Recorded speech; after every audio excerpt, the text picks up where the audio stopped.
Have you got? Meron akong na-receive na email na, oh my God.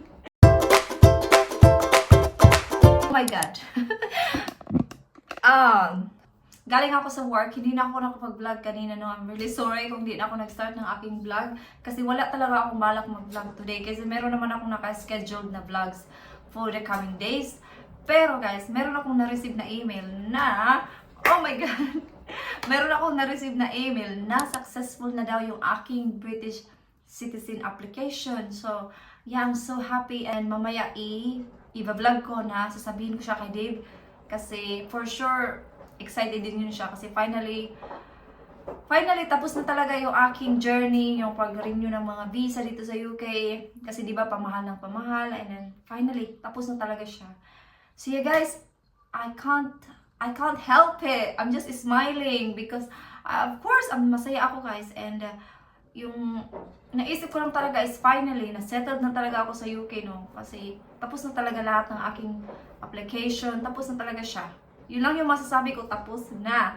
So ngayon, kung narinig nyo, nag-washing kasi ako kasi galing ako sa work. Hindi ko kasi siya na-on kanina. So ngayon lang siya nag-on. So anyway, mag-vlog na lang ako mamaya guys pag nandito na si Dave or nandito na si Kira kasi susunduin na siya maya-maya sa school. So yeah, I will see you later. Yeah.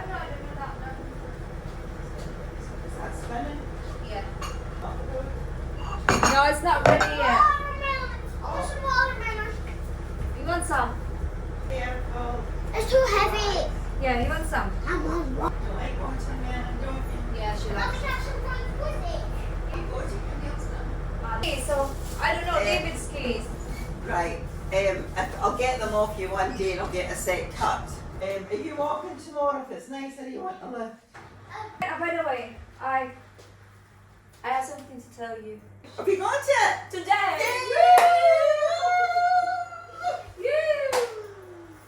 Because you weren't sure when it was going to come in.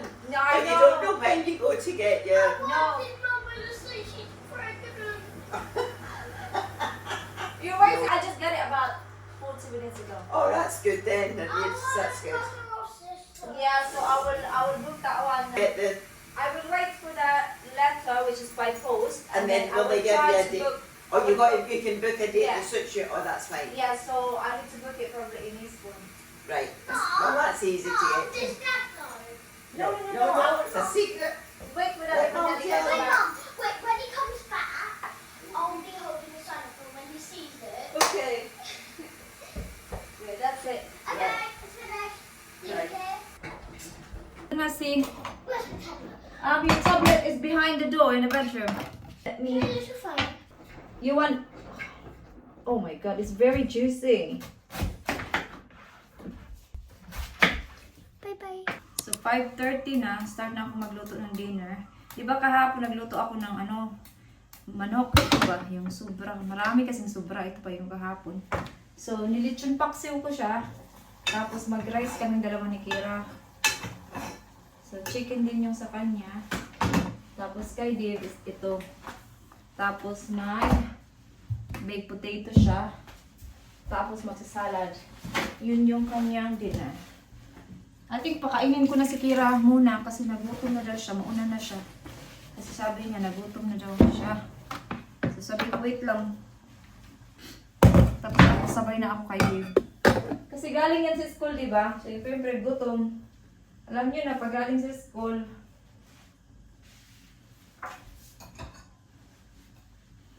pero nag-snack naman yan siya kanina after niyang kumain yan siya kanina after school talaga.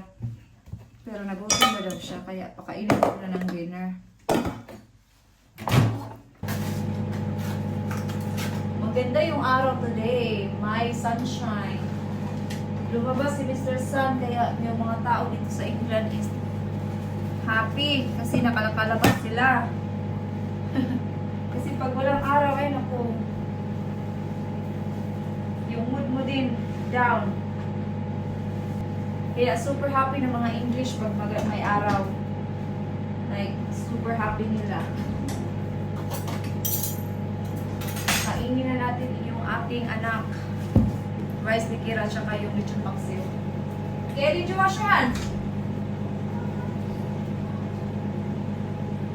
pizza. Sabi niya mabango daw. Tubig. Yeah, that's it.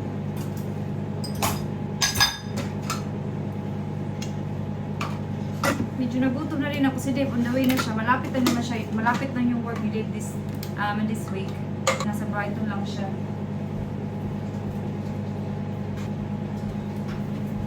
So ito yung salad ni Dave. Lagyan natin siya ng cherry tomatoes. Tapos cucumber. Tapos lagyan natin siya ng dressing. Yun lang. Para medyo healthy din yung side pa. Malapit na yun. Tapos sabihin ko sa kanya na may resulta na yung aking application. I-vlog natin. Kasi kanina, si mother-in-law yun yung nakita nyo kanina. Kasi siya yung nagsundo kay Kira sa school. Tinanong niya kasi ako nung isang araw actually. Kung meron na daw email yung aking application. Sabi ko wala pa. So, sakto din. Sabi ko, maybe, yeah? You want more chicken? Okay. Nangingi pa si Kira ng chicken. Give it that try then. Is it really good then? Halos naubos ni Kira yung kanyang rice. Masarap daw. Nangingi pa siya ng chicken.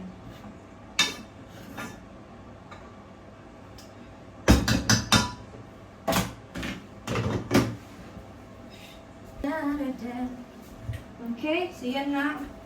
That's enough. Tapos nilagay ko na din kay Dave, potato at saka yung quiche. So, tumawag si Dave. Sabi niya, traffic daw. So, kailangan niyang pumunta sa other side. Tapos, bumalik na naman dito sa aming area. So, ngayon is 5:45 na. So, let us say mga 6:30 pa yun siya. At it's still early. Pero sabi niya, kakain na lang daw ako. Mauna na lang daw ako. Kasi medyo nagutom na rin ako eh. So, kakain na lang ako. Tapos, i-microwave na lang natin mamaya yung food niya. I-reheat ko muna yung rice. So, nandito na si Dave sa labas. Yan na sabihin natin sa kanya. Si Kira rin gusto yung iprank-prank. Iprank daw natin si Dave. Kira, your book.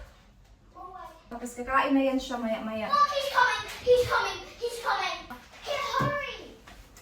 Si Kira mas excited pa sa akin. Oh, he looks tired. I think kasi nag-traffic. I'm just gonna say hi, Daddy. Hi. Matagalan siya sa daan. Oh, just say to Daddy, hi Daddy, how's work? Okay. Mom, he's actually coming. I know, I can see Daddy. Okay. Mom, the door's locked. It's there, the keys! Si Kira, kiti-kiti ka talaga. Mano to siya, kaya bakit nakatutok yung camera sa kanya? Nag-video call kami ng aking mga in-laws ba kasi meron kaming group chat. Si Kira kasi tumawag. Tapos sinagot din ng aking father-in-law, sinagot din ng lahat. So yun, sinabi ni Kira na na daw, meron na lang result yung aking application. So yeah, sabi ng aking sister-in-law, baka na pupunta daw siya sa o-taking ko.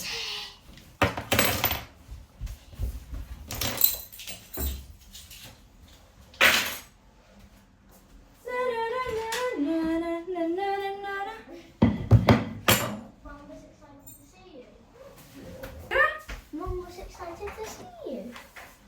Where's the other keys, darling? The other keys. What did she say, Dave? I'm excited to see you. Oh, they're in the kitchen. I'm excited to see you. It feels like I went, you alright? Ah. Daddy, how's work? Hi, Daddy. How's work? Work was okay, it was just the journey home. The journey home was horrible.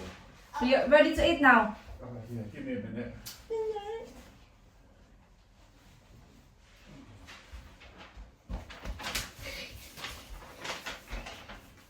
David, come here first. Kira's got how you call it? Present for you. She's got a present for you. Yeah, I figured you'd get something. Is it? Hindi kami. Because I heard her go, he's here. I know. What's that, Daddy, congrats? think about. No, turn it. Turn it. Have you got it? Daddy, it was my plan with this Awesome. marker. Yeah. Dad, can I climb up here and I jump down and then you catch? Oh, Daddy is upset. I'm upset. Daddy's happy. I know. Yeah, finally. But what's the idea? Of what? Cool. Something easy. What was your idea? Where is your idea? That she may have got it. No, I know, because we thought about maybe end of April, really. You know. Wait, tomorrow it's May. No, it's yeah, actually. Yeah, it is May tomorrow, okay. May tomorrow, darling. No, tomorrow's the 30th of April. Oh, is it? Wednesday's May. Oh yeah, tonight. Oh yeah, tomorrorow, Kira, is the last day. Yeah, I forgot. Really didn't need that, Johnny. That was awful. There you are. Enjoy your dinner. Thank you. You're welcome. Tapos na si Dave kumain. Medyo dark na sa labas, no? So, nagtimpla lang si Dave ng tea. Kaming dalawa nag-tea kami. Hindi ako mat-tea before, sa totoo lang. Hindi ako mahilig sa tea. Pero ngayon, parang nagustuhan ko na siya.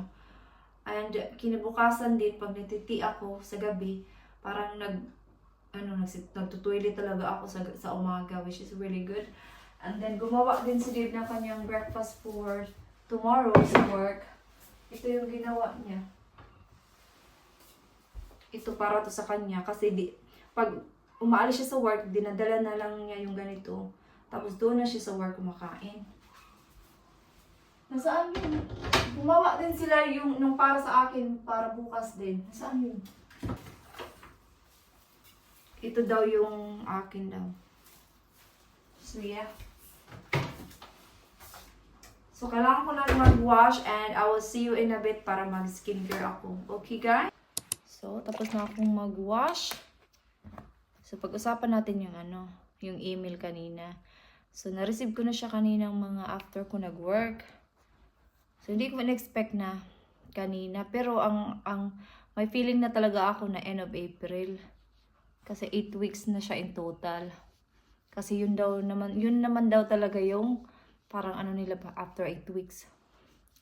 Tapos, yun, siyempre, ang saya ko kasi tapos na ba? Wala na talaga kami iisipin in the future na mag-renew.